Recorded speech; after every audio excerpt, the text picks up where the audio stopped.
break ku kitundu genda mu maaso byonna bikole. Neyanziza nnyo neyanzege Charles James Senkubuge ne Fedi Nabwire nga bwe muli mu studio. Akadde kagizegizeemu okatono olunaku olwaleero tubadde bakwasaganya abantu abawerako naye mugenda tukkiriza tugenda kwasaganya abantu babiri era nga bonna tugenda baleeta lumu bonna balina buli omu alina ensonga ye. Tugenda kusooka ne bannaffe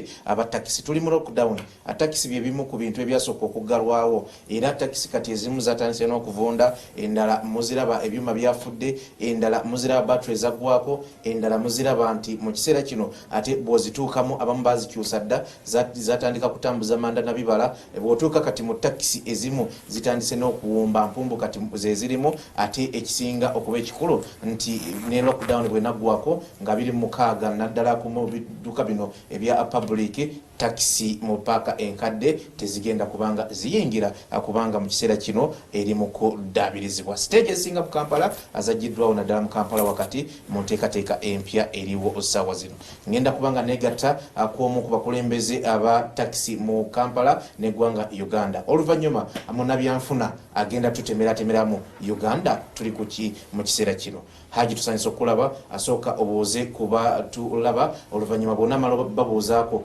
ate oleke ne munnabyanfuna gwe tuli naye ababuuzeeko ate tudde ku sayidi yo tutandike n'ensonga ya takisi tujja kukomekereza ne munnabyanfuna tubuuzeeko Haji. Neyanziza abakulu abazze wano kuva mu Salt TV nsanyusa okubalaba kusooka kwabena njagala okubeebaza mwenga aba Salt TV probably ne bannamawulire bonna abafuddeyo nnyo okulaba nti batambuza ekigambo ky'okwekuuma olw'obulwadde buno mu ggwanga. Amanya Moses Mawejje Birungi ndi muvuzi wa taxi nga nze ssentebe wa stage y'e Masaka naye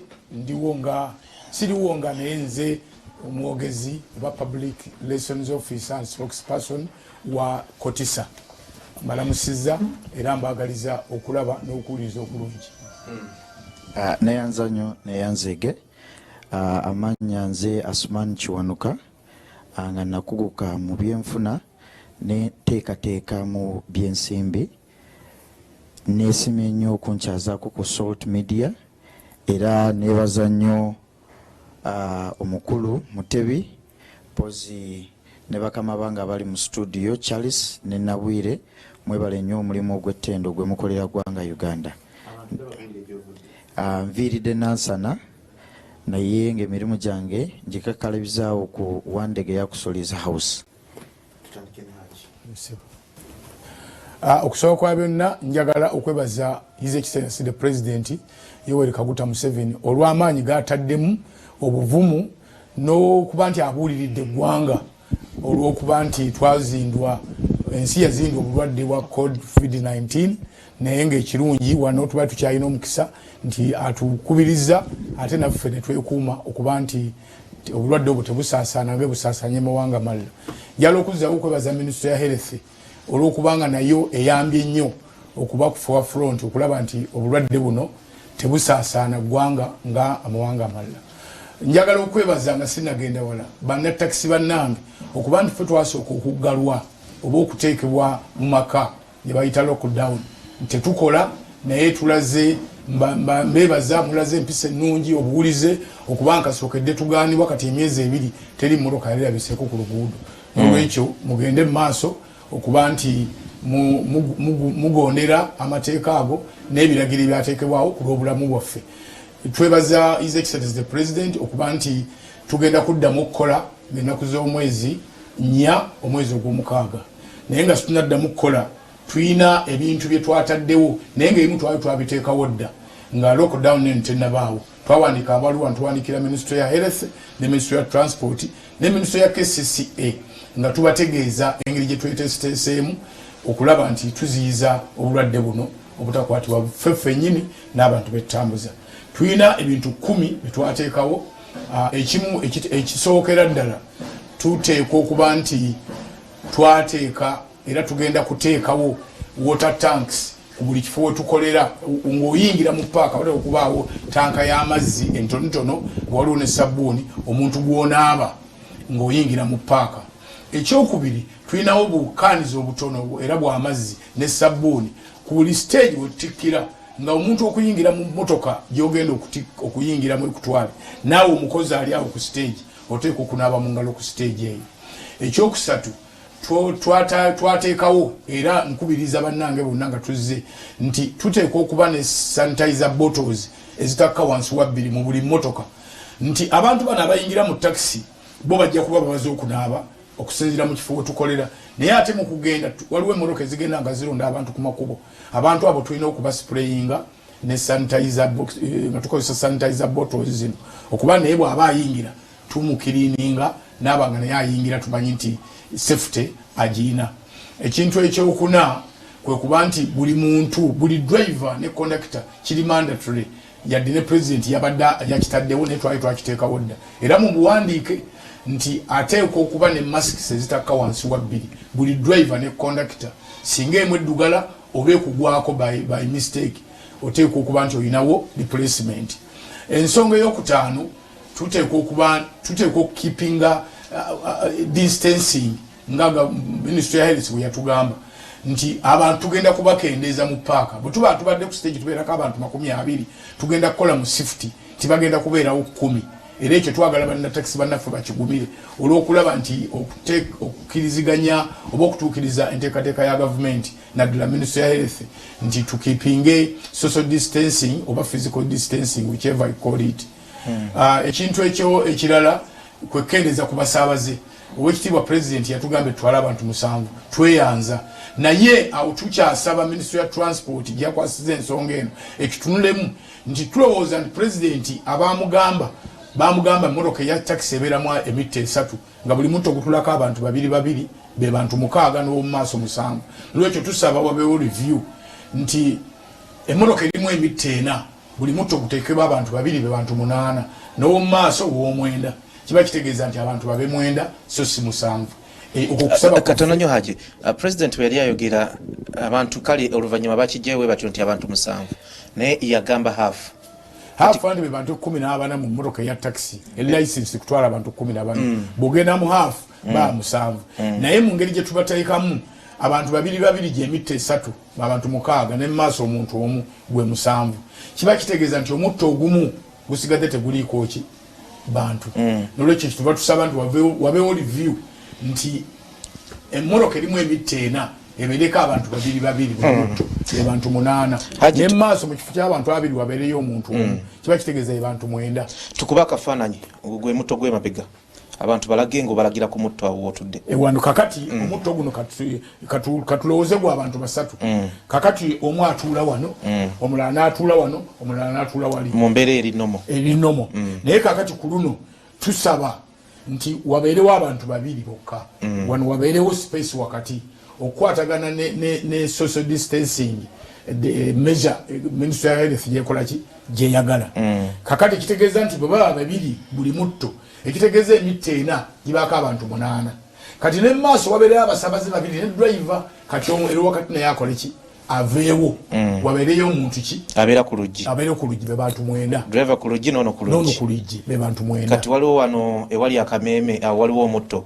okutuulako conductor era ekyo nakyo tusaba nakyo bakirowoozeeko nti twandibadde tutambula abammotoka muno nga temuli conductor naye ate ekizibu kiri nti enzigi zino handles kyekimu ku bintu ebatugamba twegendereze ennyo okuba nti byangu okusaasaanya ka virus kano kati bwoleka buli muntu aluggule kiba kitegeeza nti toli sure ku bantu bonna abayingira n'abafuluma yadde oba sanitizinze n'okuba masikinga naye tusaba wabeerewo omuntu ono gwe twesiga nti yekka yaggulawo oluggi era yaluggala. Haji ensi ekulaba ogambye abantu 9 maaso kati omutto ogusooka ogw'emabega guliko 2 oguddako guliko 2 abo bameka 4 n'ogwokusatu guliko 2 6 abo 6 kakati ogw'omumaaso guliko 2 8 ow'omwenda conductor awo tola abantu baba beekumye ngali ku kijja ate nga nawali waliwo abasabaze babiri. Kati abantu bano ono conductor yolo okubanga tuli certain nti ye ali clean kyetuva tusaba bamuleke bwe kinaalema ekiba kitegeeza nti ate tulina okutwala abantu 8. Omusabaze omu ali awo ngeba conductor agibwewo naye waliwo ekintu ekiteeka okulowoozebwako nti bino byonna tubikola twagala obulamu, which is the most important issue, naye ate ne sente nti gye tukoma okukendeeza abasaabaze n'okwongeza ku sente okujjako nga gavumenti ate kitali kyangu ekendeeza ku mafuta. Nolwekyo tusaba ebyo byonna byonna biteekebwe mu consideration nga gavumenti oba abakulembeze bakulu naddala minisitule ya health ne transport balowooza ku kintu kino. Ekintu ekirala ye kwe kuba nti ebintu bingi ekirala ki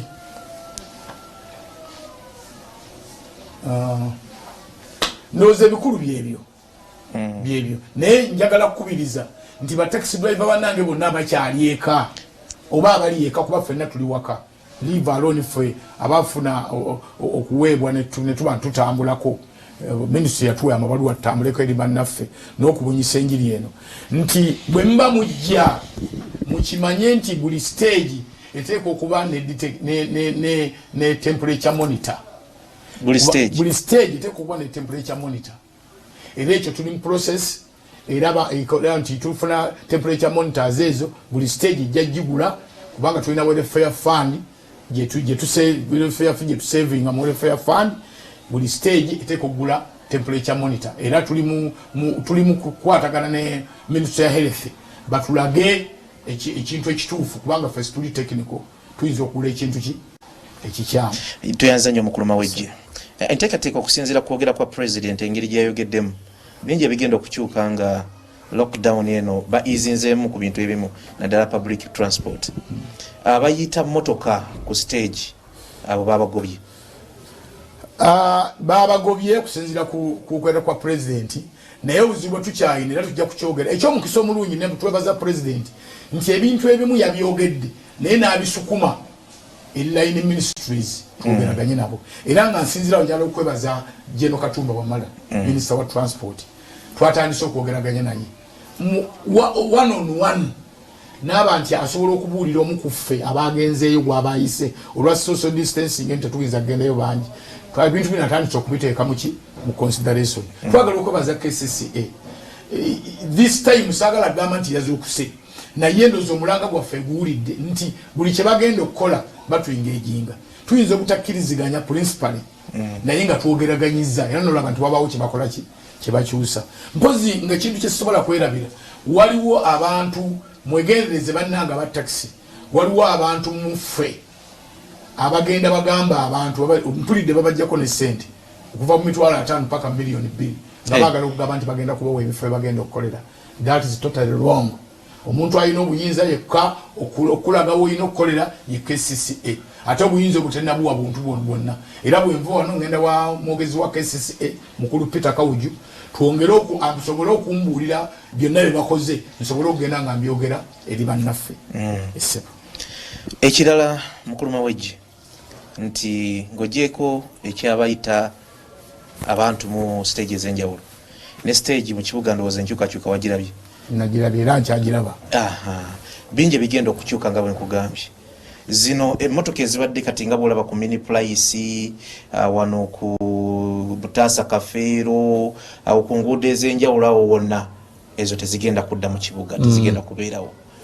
Abo bantu bamwe oba bewagula bwewaguzi? Siyinza kugamba nti bantu baffe oba si baffe kubanga bakozi ba taxi naye wabaddewo obuzibu